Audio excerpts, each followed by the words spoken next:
Hare Krishna, Namaste. Chapter 4, which is entitled as Jnana Yoga, Sloka 20. Tyaktvā karma-phalāsaṅgaṁ nitya-tṛpto nirāśrayaḥ karmaṇy abhipravṛttopi naiva kiñcit karoti saha.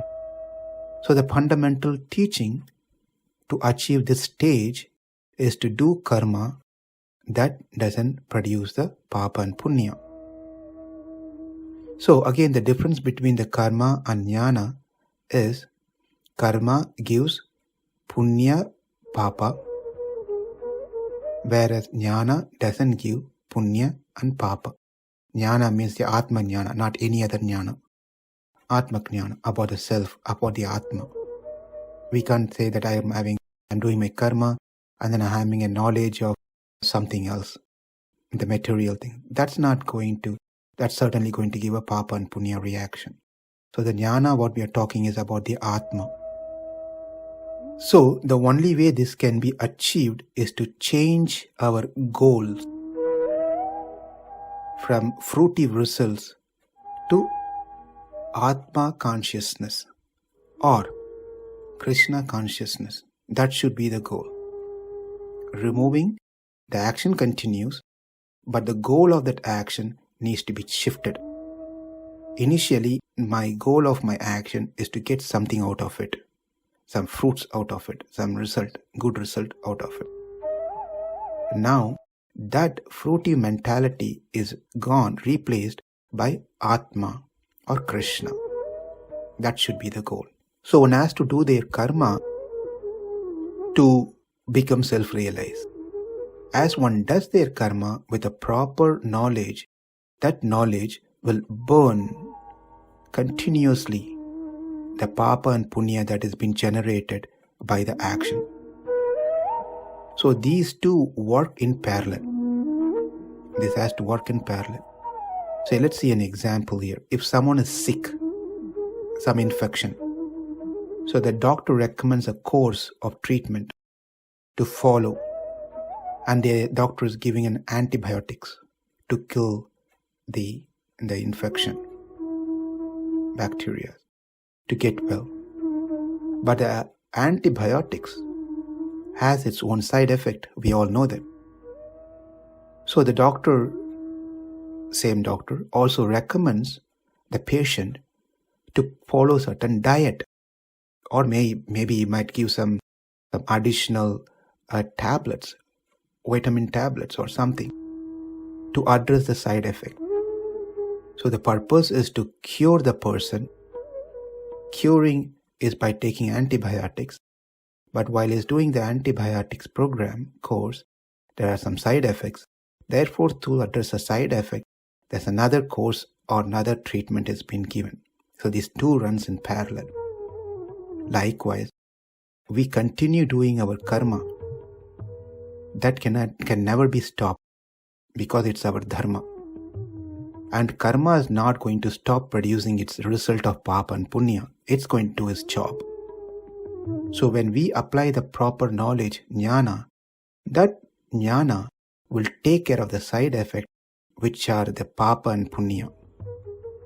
This way, both karma is done and jnana is also applied. Therefore, these actions when we do becomes a inaction, meaning akarma.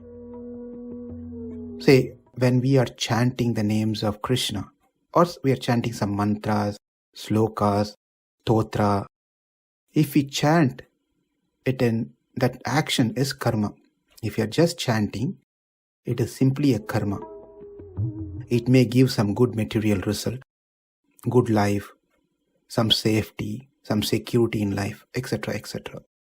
But when the same chanting is done with proper jnana, knowledge, that I am eternal servant of Krishna, this name of God and God himself has no difference. They are equal.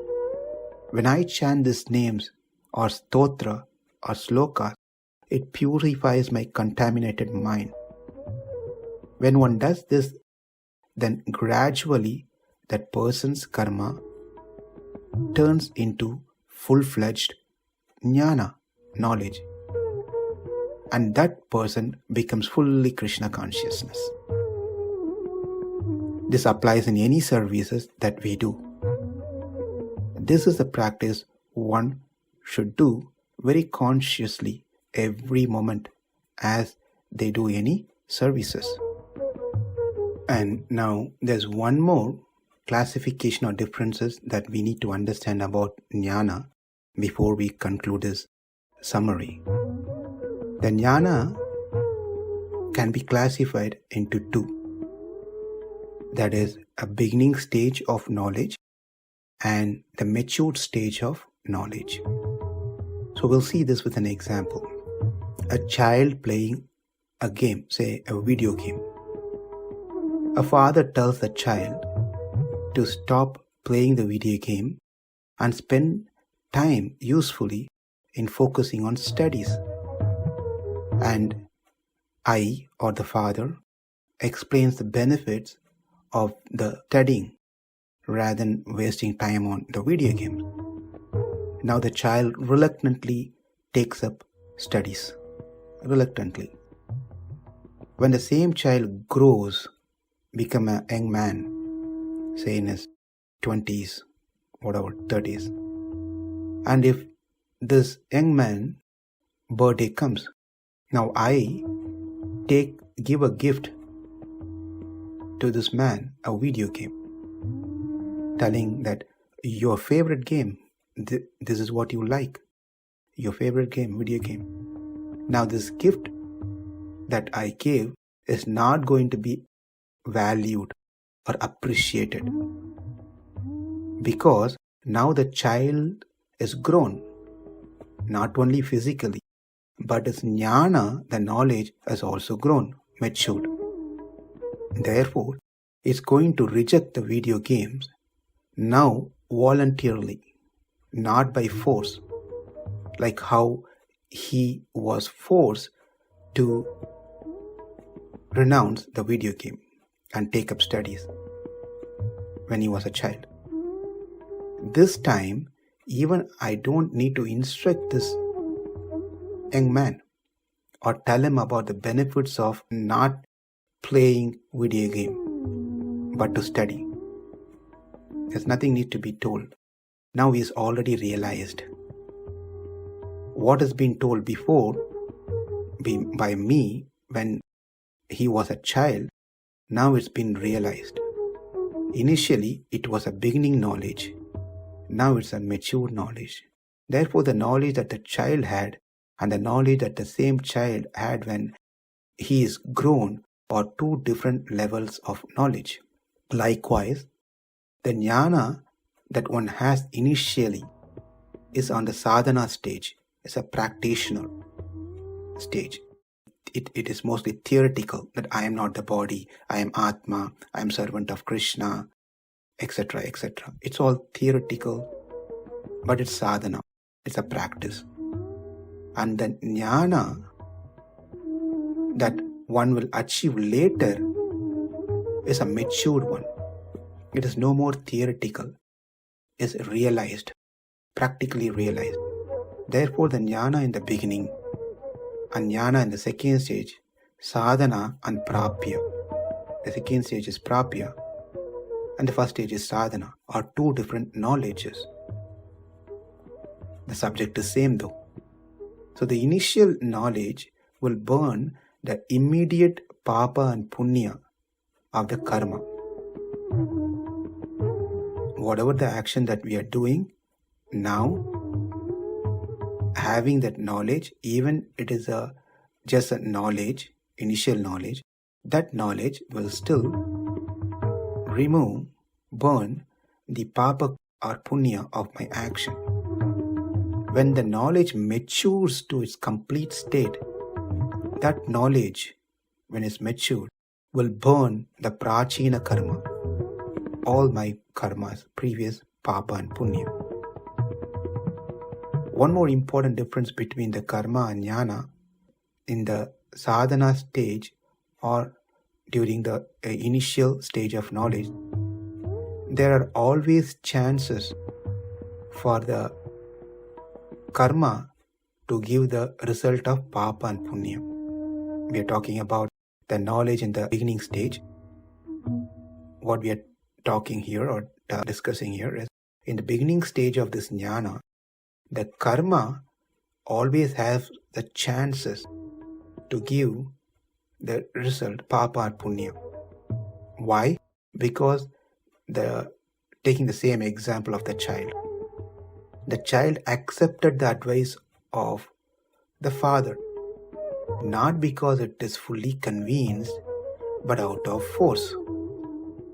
And the desire for playing the video game still exists in his mind. The desire to enjoy the fruits of the result is still there.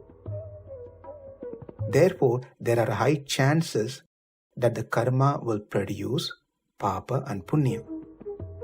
But when this knowledge is fully matured, there are absolutely no chances for the papa and punya.